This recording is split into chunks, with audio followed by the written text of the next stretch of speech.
Hola, ¿qué tal? Bienvenidos a la clase. Vamos a trabajar con la secuencia de los videos que tenemos. En este caso vamos a abordar ahora el tratamiento matemático de esas resistencias que se presentan al momento de un proceso de lixiviación. Y la primera resistencia que tenemos se denomina difusión externa. Ya sabes, es la difusión a través de esa película de líquido que rodea a nuestra partícula.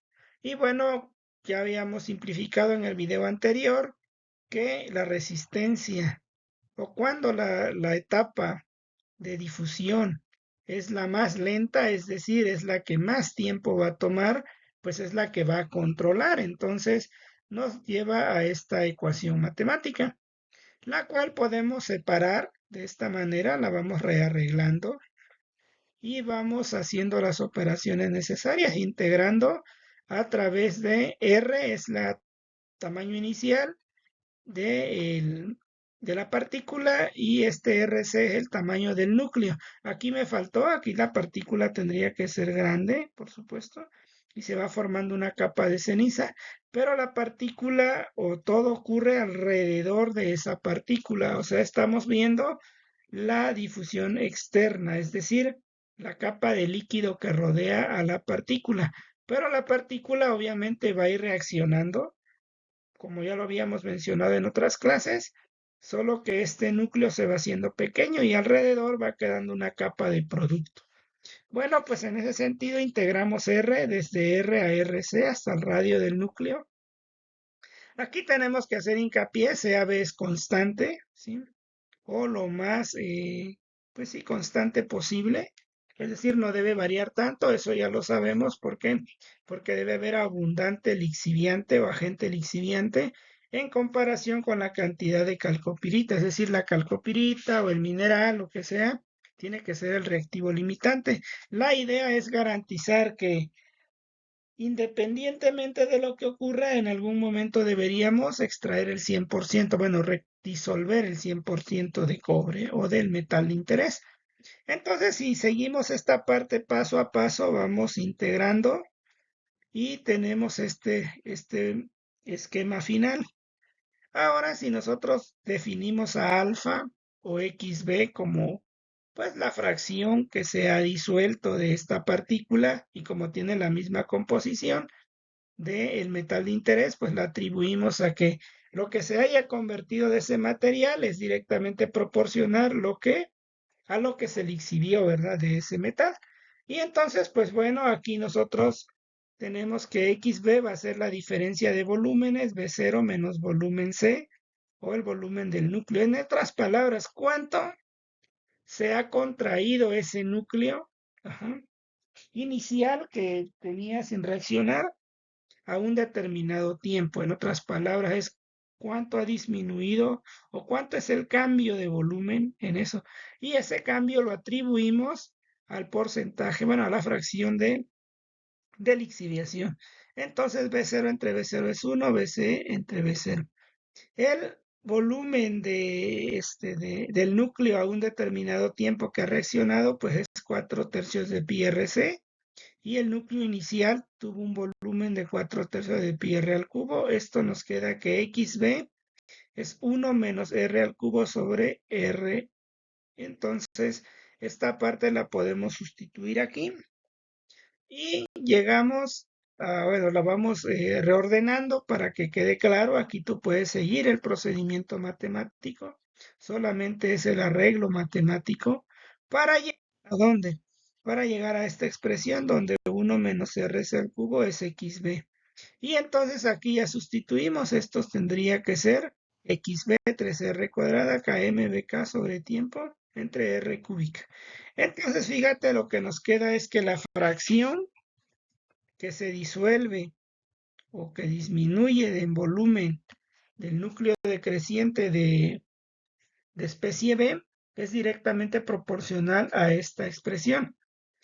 Ahora esta expresión la analizamos y la podemos escribir. Si estos fueran los datos Y que tenemos a un determinado tiempo X, pues podemos establecer una serie de datos donde X es el tiempo y donde Y es la fracción XB. La pendiente de esta recta nos daría esto. ¿Qué significa la pendiente? Pues debe tener unidades de 1 entre de tiempo para multiplicar por tiempo, o sea, sin unidades, ya que esto no tiene unidades. Entonces lo que podemos nosotros representar es una gráfica de XB contra tiempo. Y bueno, tendríamos, por ejemplo, esta gráfica. Si nosotros aplicamos regresión lineal o ajuste en Excel, que es una regresión lineal o regresión lineal usando tu calculadora, lo que sea, puedes obtener la pendiente y ordenada al origen de esto. Y la ordenada al origen tendría que ser cero y nada más calculamos la pendiente.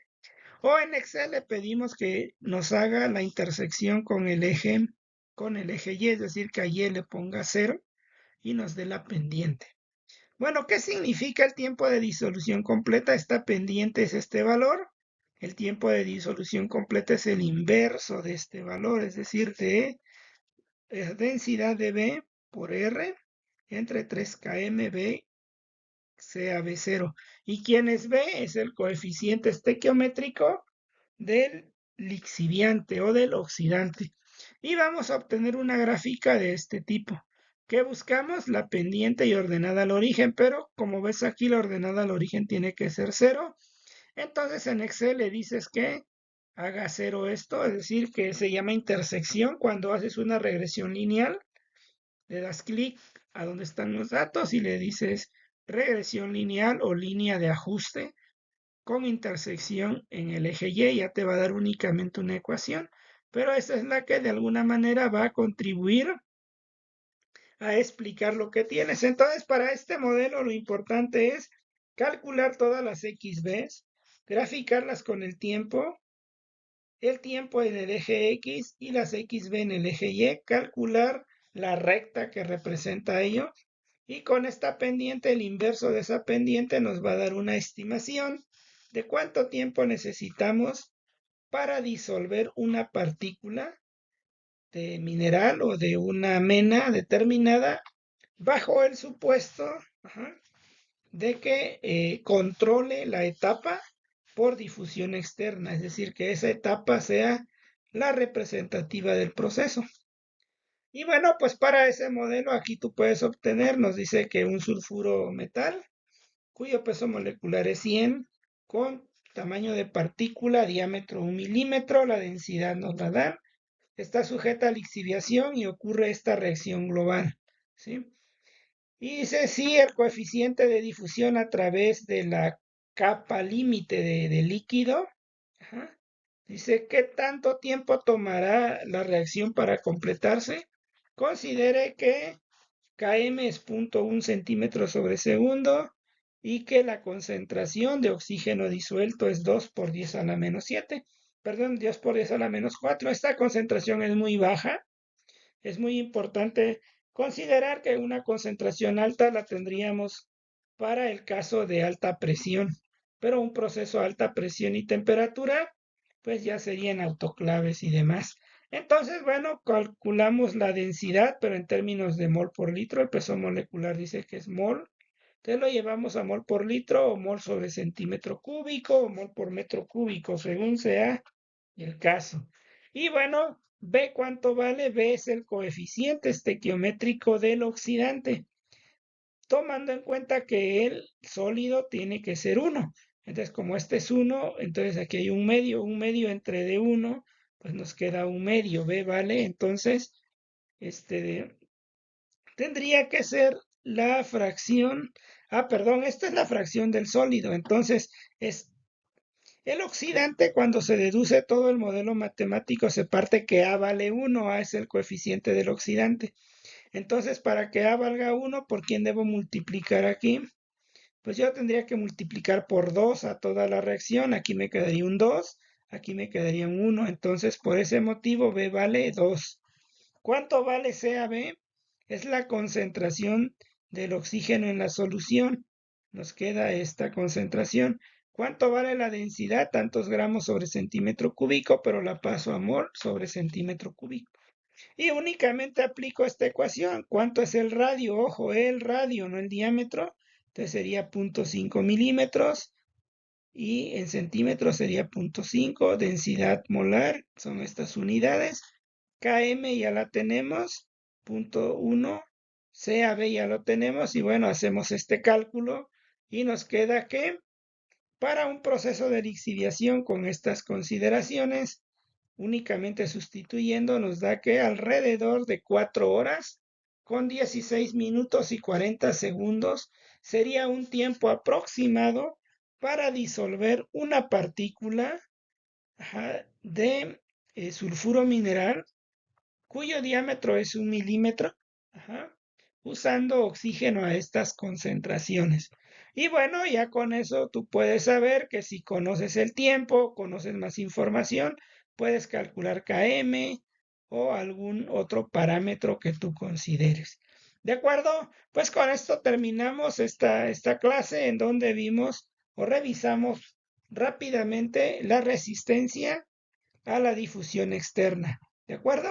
En el siguiente video vamos a analizar la resistencia a la difusión interna. Aquí solamente la externa a la capa de líquido, que es la primera barrera que enfrenta nuestro oxidante para oxidar el mineral. Nos vemos.